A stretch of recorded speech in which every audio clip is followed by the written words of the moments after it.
Gue jadi kepikiran sesuatu, Ustadz. Gue kan kalau sholat, Iya. surat yang gue bacakan itu aja. Al-Ikhlas, An-Nas, Al-Falaq. Betul. Tanpa benar-benar tahu Maknanya. maknanya. Sekarang gue pikir-pikir, tahu gitu mah gue sholat setiap kali. Kalaupun gue baca surat yang sama, adalah surat yang gue suka. Benar. Karena surat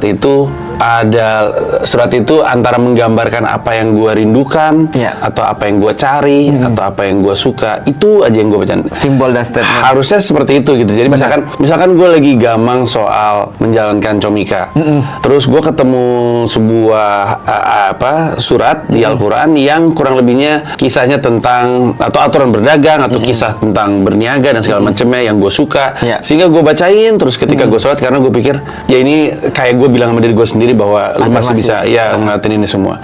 Itu jadi patokan gue untuk belajar Iya. baca Al-Quran. Tapi gue jadi penasaran, Ustadz sendiri punya surat favorit?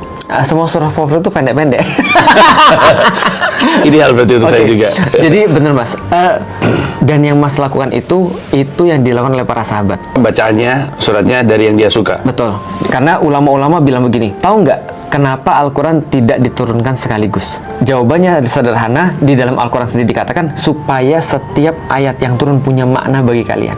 Mereka menjalani setiap waktunya turun terus kemudian. Oh Mas, aku mau tanya Mas. Ini salah satu bukti ya. Antum ingat nggak? Mas ingat nggak di mana Mas ketika 9/11? Ketika Oh, ingat. nonton kapal nabrak Menara Kembar. Ingat, lagi siaran kalau nggak salah. Lagi siaran. Pakai baju apa ingat nggak Mas? Enggak. Enggak, atau sama siapa orang-orangnya? Ingat, ada Steny, ada beberapa.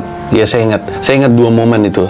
Tsunami sama 9/11. Oke. Karena mesti siaran pagi dan susah banget menghibur orang lagi kayak gitu. Aku ingat aku pakai baju apa. Aku bahkan masih ingat teman-temanku pakai baju apa.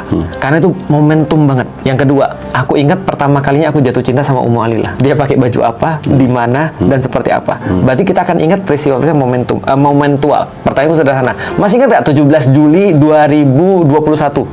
Nggak ngerti kan?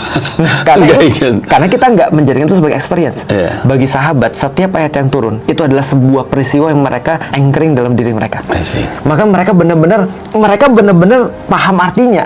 Nah, kalau Mas tadi terus kemudian diasosiasikan dengan aku boleh nggak baca dengan sesuatu yang aku merasa relate dengan itu yang kita cari.